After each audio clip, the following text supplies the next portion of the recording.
So what do I want to share?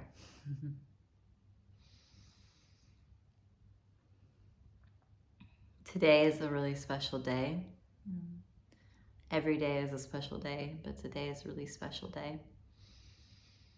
I graduated from my internal family systems therapy practitioner training. And it's not a special day specifically because of that, but so many things have led up to this point, and so many profound shifts have happened inside the inner world that is the expression of echo. And I can more clearly see what I am and what I am not. And I also interact with my inner world in a healthier way than I ever have before, and also with my external world. And today was a precious moment and a lesson in space and in taking up space and in speaking. During our graduation, it had taken 3 years to get into this training. And, by the luck of the draw, I got in and I dedicated myself to my studies, and I was there, and graduation rolls around and there's 60 people graduating, and we each get 2 minutes to speak about what is alive for us and what we have to offer. And so I took that 2 minutes very literally. And before I got on the call, I timed myself, and there was a special song that I wanted to sing. And there was a poem that I had written a few days ago that I wanted to share. And it wasn't because I wanted to sing beautifully and share my voice, because I'm not attached to even thinking that my voice is beautiful. But the song meant something to me. It meant something to my inner sanctity, to how I feel in the world at the moment. And the poem was very moving for me, because it very much was a reflection of what I'm seeing in the world right now that is disharmonious and in need of guidance, of a higher guidance than man. And the poem represented dissonance that I see in the world, and a desire to be a lighthouse and a light keeper among so many other brothers and sisters, and it was special. But because I knew that my poem would go over time, I rushed through my song and I didn't share my poem. And the funny thing was, is I reached out to the 2 organizers before the call. I emailed them and I said, do you think I can just have 1.5 more minutes? It's about 3 minutes and 30 seconds, my song and my poem that I want to share. And one said, no, the 2 minutes is firm. And one reached out much later and said, yes, absolutely. But I didn't get the message in time, and they had shifted the order for graduation so that I went first, and so that I could have an extra minute or so. And when I began to share, I rushed through the song because I wanted to take up less space, and I said I'll post the poem into the group. And the reason that this is a long, drawn-out share, you'll understand soon. But as the 60 people went after me, everybody took their time. Nobody cared about the 2 minutes. The 2 organizers never said anything about time. And everyone took up more space because it was meaningful to them, because it was a meaningful journey, because we had all, beat the odds and gotten into this training after years of going into lotteries to take a placement. And people cried, and they shared poems, and they shared songs, and they had written notes, and they had bullet points of the things that they wanted to share. And I had offered a very fast song with my drum that was still beautiful, but I had moved quickly through it. And so I was checking in, because this training is internal family systems, and you work with parts of the mind, and how we have all these different parts that we sometimes believe to be ourselves. And yet they are self-like parts. They're not truly who we are in essence. They're these parts that believe that they're the one, like the very managerial parts, or the protector parts, or the overly masculine or the overly feminine that we identify so strongly with. Like, this is who I am. and no space for adaptability. And I had this part coming up that was like, but I didn't take 2 minutes, and I did the thing, and I followed the rules. And I thought back to Nietzsche and this quote that he has, where he says, all men are obeying creatures, and if men are not aware of the laws in which they are obeying, and if they do not command themselves, they will be commanded. And I thought, whose rules am I being commanded by? This idea of time and this idea of space. And I realized there's this part in me that when I was younger, when I was so loud and so chaotic and so blended with all of my pain and my suffering, I took up space in such an ungraceful way. That was fun and exciting at times, but was exhausting and depleting at other times. And as I've gotten older and as I've cleared out the closet a bit, and as I've seen myself more clearly, and the trails of pain that I've left and the messes that I've created by not being conscious in a space and knowing when is the time to take up space and when is time to be the space, I've overly corrected. And there's a part in me that fears so much taking up space. You know, as a teacher and a facilitator, when I'm here, I can take up all the space, and you can go away if you don't want to listen, and you can click off of it.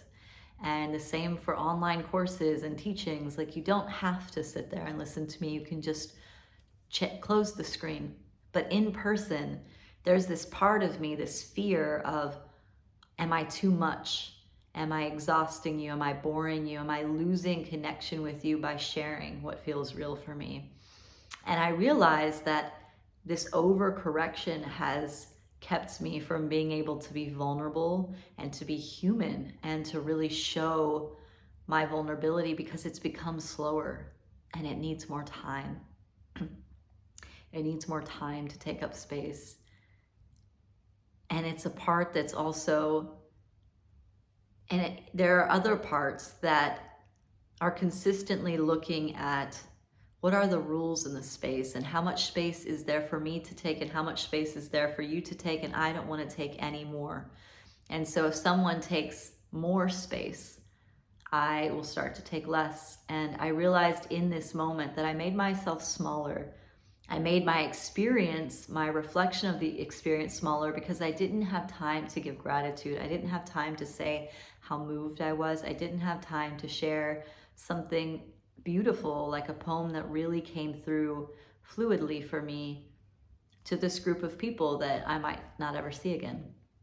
And when I released it, I let go. There was no grief or sadness on losing anything. It was a lesson. It was a lesson in time and moments and presence, and the fact that time is not infinite in the way that we experience it, that it's very limited in the human experience. And each moment is a moment to really tune in with yourself and to know what's the most authentic expression in that moment. And seeing that happen today was so beautiful, and a reflection for me of the last 3 weeks. I have been through many medicine ceremonies with plant medicines. I have had ego deaths and resets and been in ceremony and silence and ritual in meeting my deepest fears and my shadows and my darkness, and purifying my internal landscape to really see truly what's dissonant and disharmonious within me.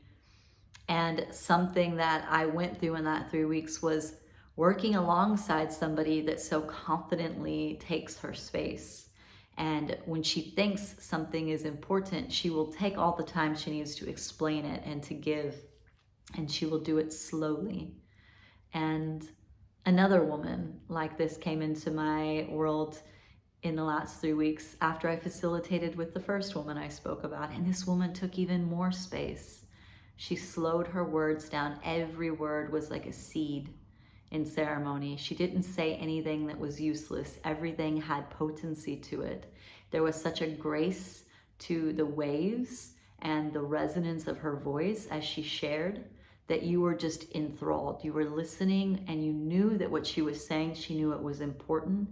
She was choosing, she was discerning, and she was gifting you with what she was offering through her words.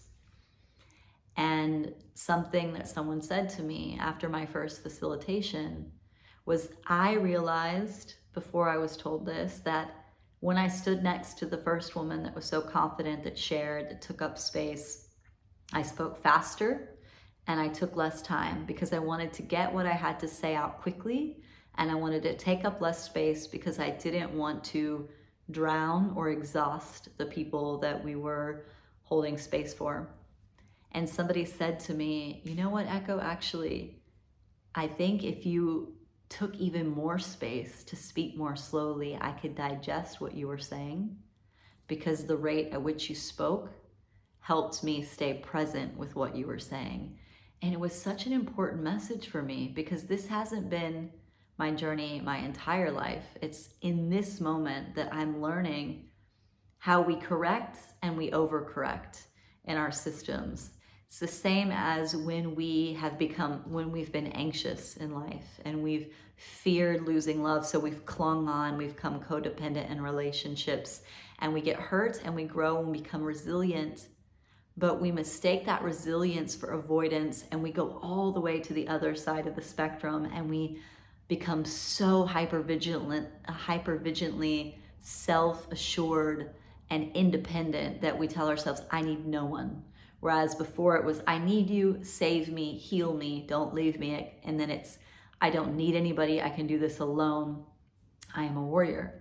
And it's about finding that balance, and still allowing polarities, but allowing them to come into more harmony. It doesn't have to be one or the other.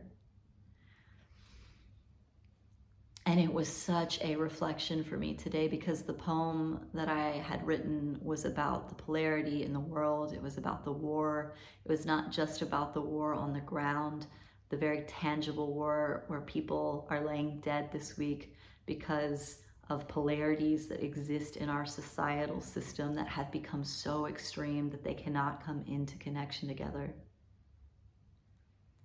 But I realized this polarity, this play of polarities in ourselves, in our relationships, in our societies, in our countries, it's where we're at right now that is so deeply uncomfortable, that is creating so much suffering. We have so much cognitive dissonance and inability to sit with discomfort. If something is not exactly the way that we want it, or someone is not exactly the way that we want them, we push things so far in the opposite direction, and we do it with ourselves.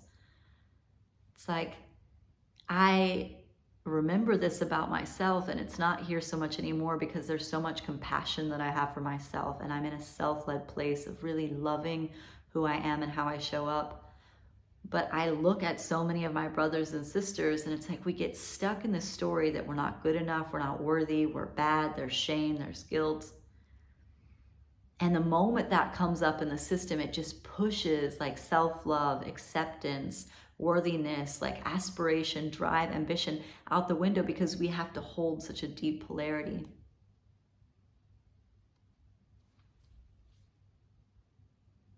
And I've just been really slow in the last weeks, sitting in ceremonies, observing myself, observing my own weakness in my own system to have any imperfections. Like as I heal, as I see any insecurities, as I see any fears, I go in and I self-correct. And even I, and not even I, but I as a human, I'm doing all of this work, and still I want to rid the polarities in the system. And that's the beauty of differentiation. That's the beauty of being a human being. It's the beauty of having an identity that is different than my neighbors. I differentiate so that I can experience life through the echo of what I am. So that differentiation is what makes us human, but for some reason we get so lost and we start fighting wars against each other and we don't even know what we're fighting for. And so this isn't a political statement. It's not to go into my opinion on what is happening in the world, because I'm uneducated in the sense of I don't know enough about what's happening on both sides to give a factual opinion. But what I want to say mostly in the most authentic expression is there aren't sides. There's atrocities on both sides of the war that's happening right now. And even if you were to watch this in 5 years or 10 years, depending on where we're at in the state of the world, whatever it is that I'm talking about right now will probably mirror an exact situation that's happening whenever you watch this. And that's what makes me sad, because we live in this world where we have to choose. We're pushed to choose. Which side are you on? Who's killed more? Where are there more bodies? Who did it first? When and for how long? And all of these things. And the reality is the lack of respecting life is never the choice towards peace. And it doesn't stop with justice. I hear so many people say justice, justice, justice. And that just perpetuates something that is not solving itself. And we have to start within, And so my long ramble here, and there's no objective, and this is just me using my space that I have here to share what's happening in my internal world and how I'm affected by my external world. And you can like it or you can leave it, and that doesn't matter to me. But it's about using my voice in a space where I can move at my own fucking pace. And I don't have to be pushed ahead. I don't have to speed up. I don't have to ask for it. I can just take it. And the right people will find it, and the right people will question and ask themselves. And my desire is that if you're watching this and if you're drawn to it, that you will, with compassion, take up space in the right moments, and that you will also graciously look at when you take up space and instead you could just be space. Silence is beautiful. Slowness is beautiful. And if you've known me for a longer amount of time than the last few years, you will know that I am like how do I even want to phrase it? A recovering oversharer. And I will continue to overshare most likely, but I try to do it in the appropriate places. And we are living in a world where a lot of people that don't have the facts and that aren't speaking from a neutralized, self-led place of being in balance with their own polarities and being able to love their own differences, they're projecting that onto the external world and creating more suffering. Because if I can't sit with my own polarities and give compassion and self-love to both sides, how am I going to do it externally? How am I going to look at somebody that's on the Republican side or Democratic side, or the females and the males and the black and the whites and all of the different boxes that we've put people into to separate ourselves? If I can't accept the polarities in myself, how am I going to navigate the world of polarities? So there's a lot of people talking. There's a lot of people stating their opinions. There's a lot of people choosing sides and writing articles and putting out more and more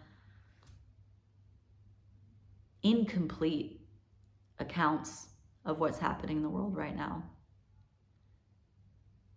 And we all just need to shut the fuck up a little bit.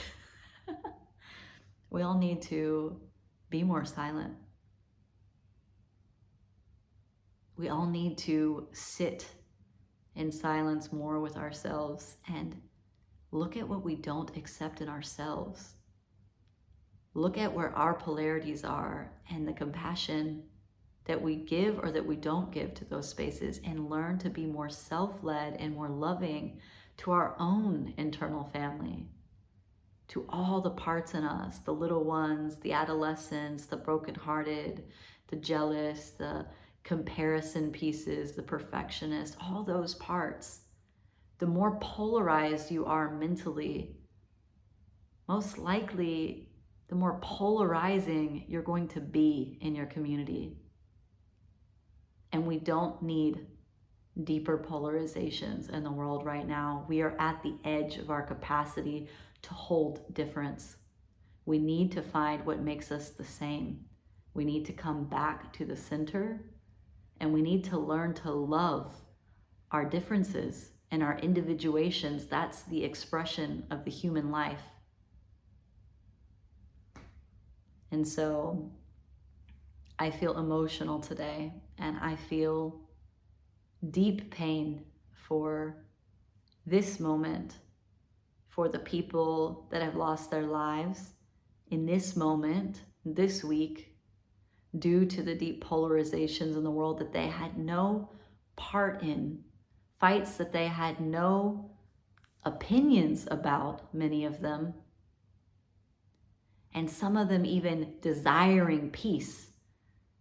You know, many people died this week dancing. Many people that felt liberated in their bodies, that were peacekeepers in the world, foreigners and Israelis and Palestinians coming together to dance in a festival, in a celebration of life, in a celebration of unity.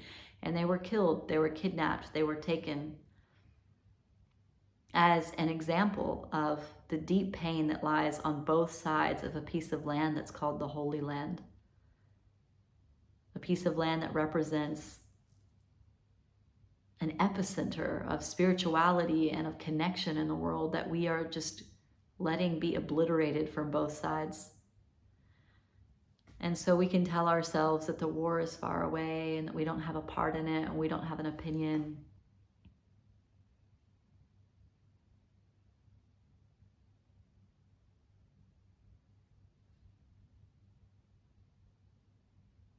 But we as a society are sick. We're really, really sick. And we need to learn first inside where the polarizations lie and give ourselves love and compassion and forgiveness to move forward so that we can externalize that in a world that is deeply divided. We have found so many ways to divide.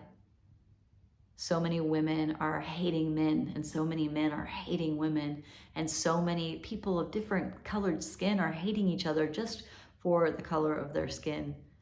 So many people believe in different politics, and we believe that that is okay to kill for because we have different political desires.